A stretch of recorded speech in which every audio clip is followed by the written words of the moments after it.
13절 타인을 위하여 보증선자의 옷을 취하라. 외인들을 위하여 보증선자는 그의 몸을 볼모 잡을지니라. 자, 오늘 13절 말씀 어제 잠깐 언급을 드렸는데 12절과 연결해서 생각하시면 이해하기가 쉽습니다. 12절에 보면은 슬기로운 자는 재앙을 보면 숨어 피한다 이렇게 했죠. 그 중에 하나가 바로 보증입니다, 여러분.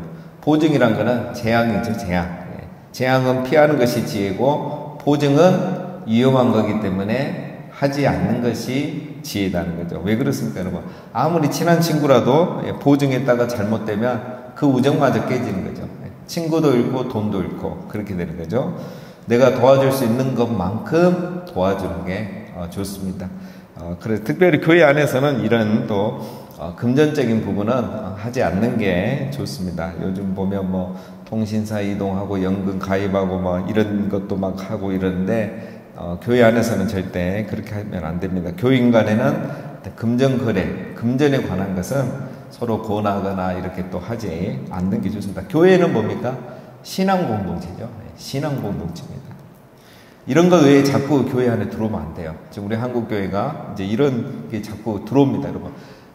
역사를 보면, 기독교 역사를 보면 신앙 공동체 안에 다른 게 들어오기 시작하면 신앙이 변질되기 시작하고 이제 복음이 사라지기 시작해요. 그게 우리 기독교 역사의 교훈입니다. 교회는 신앙 공동체. 이걸로 우리가 하나가 되는 겁니다. 자, 14절 이른 아침에 큰 소리로 자기 이웃을 축복하면 도리어 저주같이 여기게 되리라. 자, 이런 사람이 가끔 있죠. 이른 아침에 큰 소리로 이웃에게 축복한다고 소리 지르거나 오늘 이웃을 위해서 뭐 노래를 불러준다고 큰 소리로 아침부터 노래를 하는 거는 피해죠, 여러분. 자, 왜 이런 일을 할까요, 사람들이? 근데 생각보다 이렇게 하는 사람들이 많습니다. 꼭 노래를 부르고 뭐 이른 아침에 축복을 한다고 해서 그것만 말하는 게 아니고, 자, 이건 뭡니까, 여러분? 우리가 생각할 때 이웃을 위한 일이라고 생각하면서 하는 실수들이 의외로 많다는 거야. 지혜는 내가 원하는 것을 하는 것이 아니라 상대방에게 정말 도움이 되는 것을 하는 것이 지혜입니다. 내가 좋다고 하고 좋을 거라고 생각만 하고 하는 것은 지혜가 아니에요. 지혜는 상대방의 입장을 헤아리는 겁니다. 지혜는 상대방이 싫어하는 것을 하지 않는 게 지혜입니다. 상대방이 싫어하고 교회가 싫어하는데 내가 교회를 위해서 한다고 하고 다른 사람을 위해서 한다고 하고 그거는 지혜가 아닙니다. 여러분, 아무리 좋은 말도 또 좋은 것도 그게 불쾌하면 안 되는 거죠. 복된 말도 잘못하면 불쾌한 말이 될 수 있는 겁니다.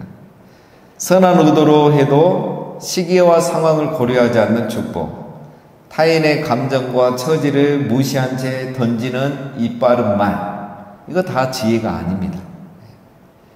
그래서 우리가 좋은 말 해준다고 바른 말 해준다고 하는데 그게 시기와 상황에 맞지 않거나 배려가 되지 않거나 뭐 여러 사람이 있는데 말을 한다거나 그 사람의 진 감정을 고려하지 않고 그런 일반적으로 하는 말들은 다 지혜가 아니라는 거죠.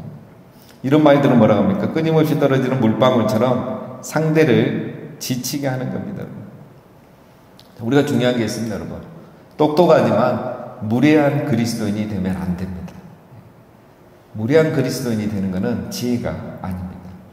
그래서 옳은 말일수록 우리가 지혜롭게 하는 그런 지혜가 필요한 거죠. 15절 다투는 여자는 비 오는 날에 이어 떨어지는 물방울이라 그를 제하기가 바람을 제하는 것 같고 오른손으로 기름을 움키는 것 같으니라. 다투는 여자가 나옵니다. 자, 우리 여성분들은 기분이 안 좋죠. 여자만 다투는가? 요즘은 남자들도 많이 다투죠. 옛날에는 여성분들 지혜에서만 많이 다투었는데 요즘은 남성들 지혜도 다툰다는 소리도 가끔 들립니다. 다 다투는 거죠, 남자 여자. 그래서 그냥 다투는 사람이라고 이렇게 생각하면 되고, 다툼이 습관이 된 사람을 의미하죠. 다툼이 습관이 되는 사람은 비 오는 날 이어 떨어지는 물방울 같다. 계속 떨어지는 거죠. 굵은 물방울이죠. 손으로 잡을 수가 없고 통제할 수가 없고 피곤해요. 하루 종일 물방울이 떨어지면. 다툼이 습관이 된 사람은 그를 제하기가 바람을 제하는 것 같다.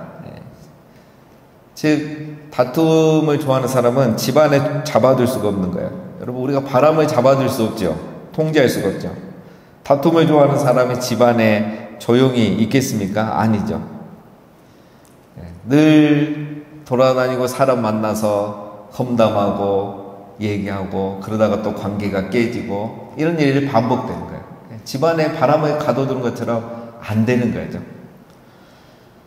여러분, 다툼을 좋아하는 사람들의 특징이 있습니다. 자기보다 남에게 관심이 많죠. 자기 집안보다 남의 집안에 관심이 많아요. 다툼을 좋아하는 사람들의 특징, 자기 이야기는 잘 안 합니다. 다 남 이야기 하죠. 그게 바로 다투는 여자입니다. 다투는 남자고. 그래서 여러분들 다툼을 일으키는 사람들은 남 이야기 많이 하고 비판을 많이 하고 남들의 흉을 많이 보죠. 그래서 여러분, 이 사람이 다투기를 좋아하는지 안 하는지, 빨리 내가 그만 만나야 될지 판단을 뭐 하면 되냐면, 만났는데 1시간 동안 남의 얘기만 한다? 그거는 다투는 사람이에요. 늘 우리가 얼마나 좋은 이야기 많고 은혜 받는 말씀 얘기 많습니까? 그런 얘기를 해야 되는 거죠. 여러분, 이런 사람들은 진실한 관계를 중요하게 생각하지 않기 때문에 공동체의 해악을 끼칩니다. 그래서 이런 사람들이 공동체에 있으면 공동체에 악영향을 있죠. 다투는 여자가 그를 자기가 바람을 제하는 것 같죠. 집안에 이렇게 통제가 안 되는 거죠. 여러분, 이단이 가라지가 아니고 제가 봤을 때는 이런 사람들이 이런 게 바로 가라지지 않을까, 저는 그런 생각도 해봅니다. 왜냐하면 이단은 섞이지 않아요. 이단은 섞이지 않습니다. 이 안에 숨어있는 거고, 숨어있는 순간 우리가 제거할 필요가 없어요. 들통나면 나가요, 이단들은. 근데 다툼을 일으키고 공동체에 해악을 끼치는 사람들은 이른 아침에 큰 소리로 축복하는 사람처럼 자기가 자기 입장에서만 말하고 자기 입장에서만 행동하면서 공동체에 엄청난 해악을 끼치는 거죠. 훨씬 더 위험한 케이스입니다. 자, 17절부터는 이제 약간 다른 주제가 나옵니다. 철이 철을 날카롭게 하는 것 같이 사람이 그의 친구의 얼굴을 빛나게 하느니라. 자, 이거 진실한 인간관계는 서로를 다듬어주고 세워준다는 거죠. 적당한 인간관계가 아니라 서로를 위해주는 복된 관계를 우리가 맺어야 하는 것입니다. 그렇죠? 사람은 인간관계예요. 시간과 공간과 인간, 이 세 단의 공통점은 사이 간자가 있죠. 공동체 안에서, 관계 안에서 형성이 되는 겁니다. 여러분, 내가 지나온 자리에, 내가 있는 자리에 이런 복된 관계가 있다는 것이 지혜로운 사람인 거예요.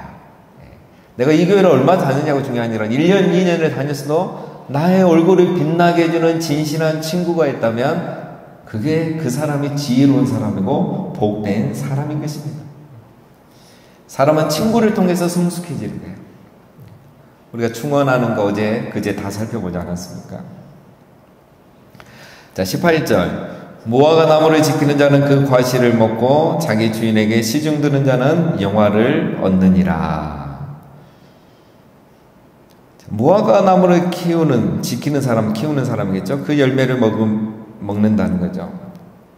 자, 여러분, 당연한 거죠. 무화과 나무의 열매를 먹으려면 무화과 나무를 잘 지키고 잘 돌보고 잘 키워야 되겠죠. 잘 가꿔야 되겠죠.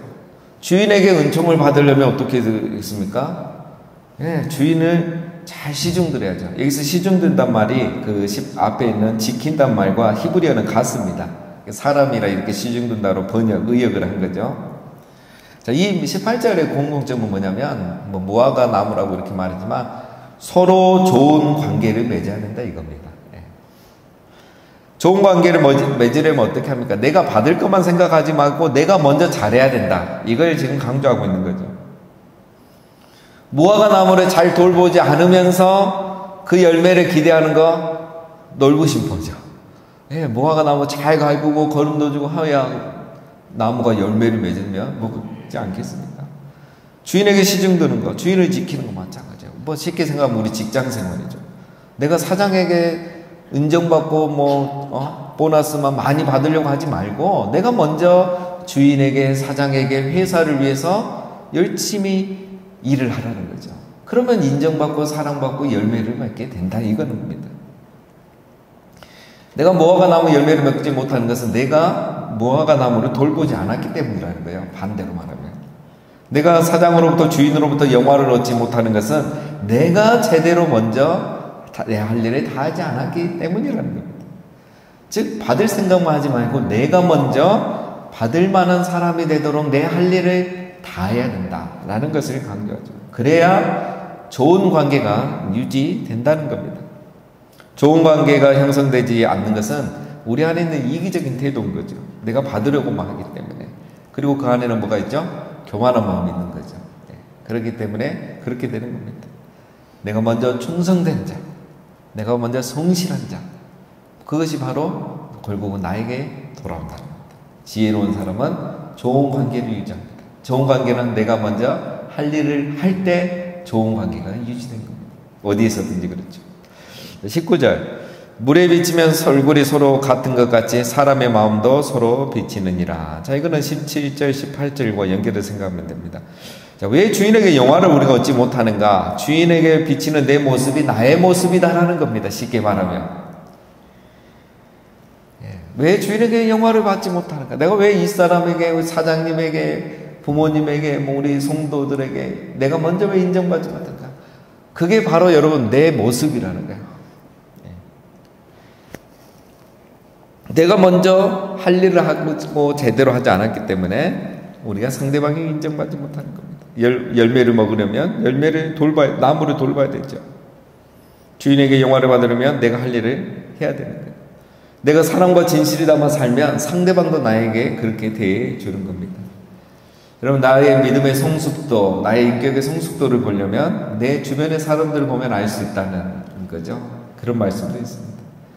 우리가 여러분 나의 얼굴을 보기 위해서 뭘 봅니까? 제일 좋은 방법은 거울을 보는 거죠. 거울을 보면 내 얼굴이 제일 잘할 수 있죠. 마찬가지입니다. 나의 영적인 상태, 신앙의 성숙도, 인격의 성숙도를 보려면 뭘 보면 됩니까? 내 주변 사람을 보면 된다는 거예요. 그 사람이 나를 대하는 것, 그게 바로 내 얼굴인 겁니다. 자, 20절 소울과 아마도는 만족함이 없고 사람의 눈도 만족함이 없느니라. 자, 여러분 이 말씀도 아주 이 맥락에서 보면 굉장히 중요하죠. 또 19절과 연결해서 생각해 보면 굉장히 중요합니다, 여러분.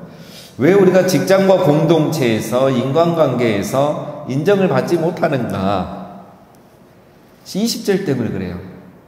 자기 만족이 없는 거예요, 사람이. 여러분, 우리 사장님들 다 하시는 말씀이 있잖아요. 직원들 아무리 잘해줘도 고마워하지 않는다. 예. 어떻게든 쉴 생각하고 그거 다 챙기고 뭐 이렇게 한다잖아요. 잘해주면 고마워하지 않는다는 거죠. 오히려 나가면서 막 고발하고 나가고. 여러분, 왜 그런 일들이 있겠습니까? 사람의 눈은 만족함이 없기 때문이에요.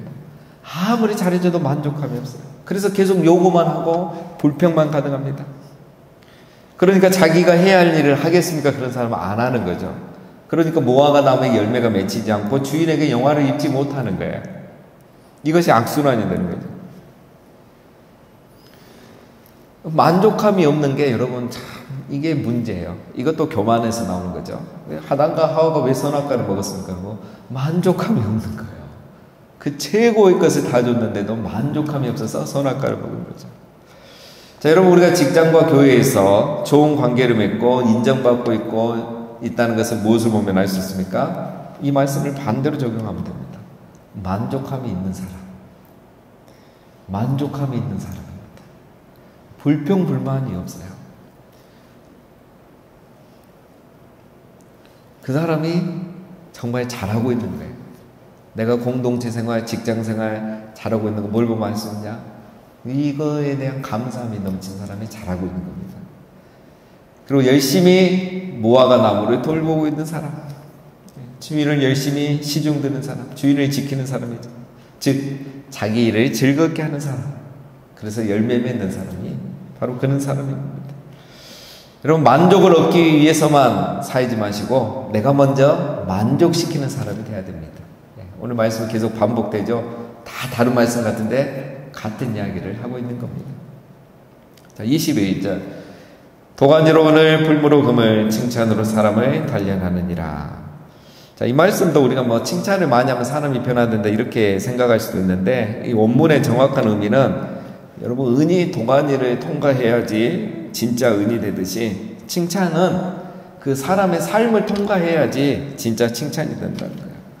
우리가 여러분 대부분 좋게 말하잖아요. 좋게 얘기해 주잖아요. 그 말은 그런 사람이 되라는 거죠.